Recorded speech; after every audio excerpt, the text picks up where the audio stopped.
New shooting location! Yay! Alright, so we're back to the Omamori vlogs this week, guys. And this week the Omamori is from the Kanda Myoujin in Tokyo. So let's take a look at the Omamori, shall we? So, if we look at the front of the Omamori bag, it has Kanda Myoujin written in kanji, in green kanji on the front, and it has this symbol. I don't really know what it means. It looks like a mixture, like a combination of like a ninja shuriken, like a ninja throwing star, and a yin yang. I don't know the meaning behind it at all. That's what it looks like to me, but that's not supposed to like mean anything. That's just me thinking of stuff. The bag itself is like a very goldish silver. It's kind of hard to tell what color it is in this light, and so I don't really know. It kind of changes each time. On the back, there's, I believe those are phoenix on the back. So yeah, that's the Omamori, and let me tell you the story behind it.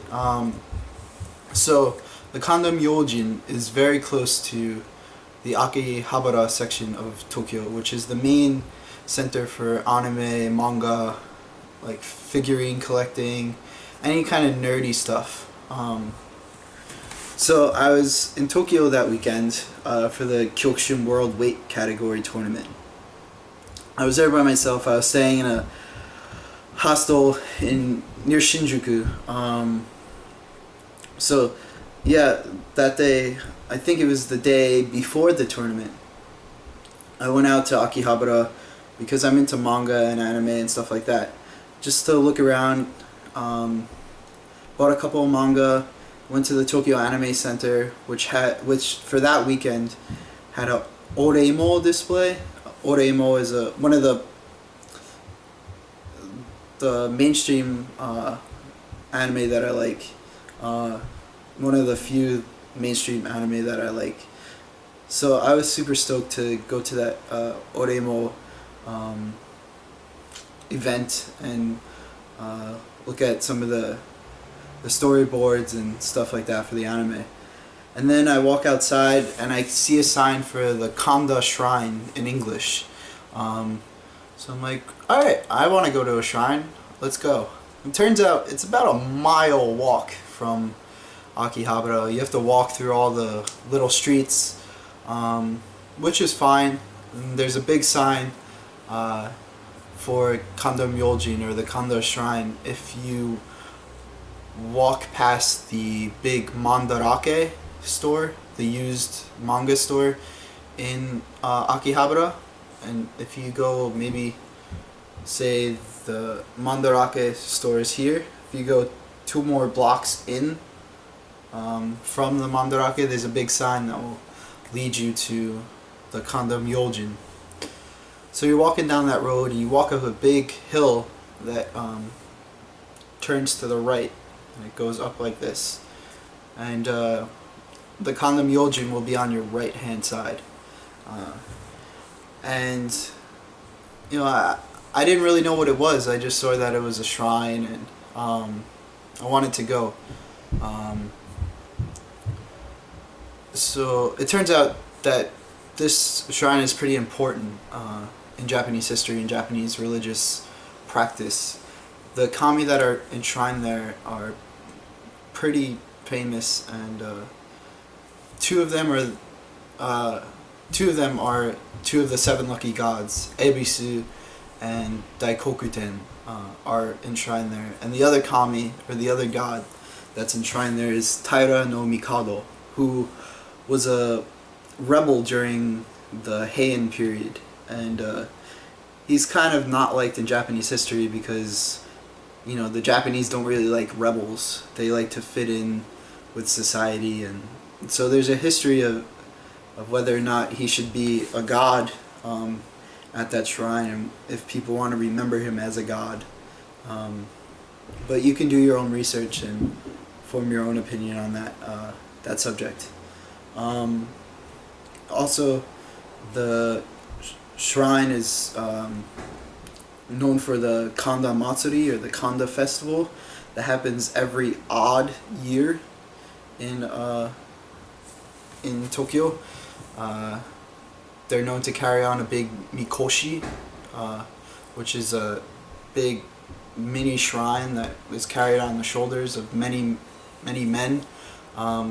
You can Google Kanda Matsuri or Mikoshi and look at pictures of that.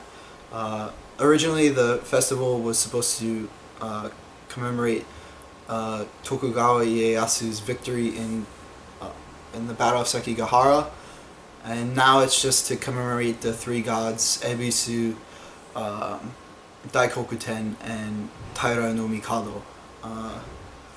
So yeah, the shrine itself is beautiful. Of course, the main color of the shrine is red, which is a common color found in both Shinto and Buddhist religious buildings. And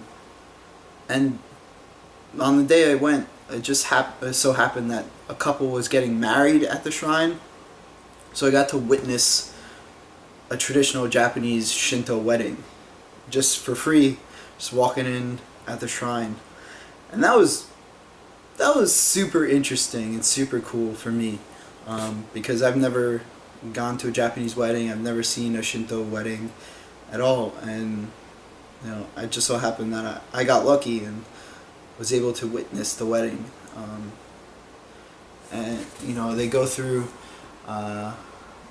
different ceremonies within the shrine. The part where you're not allowed, they bow to the gods and offer different things as a sign, like if asking for a blessing from the gods. And then you come outside, there's a photographer, and he takes a picture of the whole wedding party, the family, the bride and groom, and in front of the main building of the shrine. And it was one of the highlights of my trip, of the 5 months that I spent in Japan. Just being able to just witness Shinto weddings on like a random Friday in Tokyo. The other thing was that the whole neighborhood around there is sort of Kanda Myoujin themed. If you go outside of the main gate of the temple, there's a bunch of tourist trap restaurants and gift shops and stuff like that. I mean, it's cool, but it's definitely 3 times the price you'll pay at any other gift shop or restaurant anywhere else in Japan. And then what I thought was cool, the 7-Eleven, which is down the block from the main torii gate of the Kanda Myoujin, is also Kanda Myoujin themed. They have giant flags that have the kanji for Kanda Myoujin outside. And that day, I don't know if this is a regular occurrence at that 7-Eleven or anything, but they had just Kanda Myoujin like wallpaper all around that just said like Kanda Myoujin in kanji. It was on going around the store on like the edge of the wall, like right before the ceiling and stuff, like the woodwork, I guess you would call it.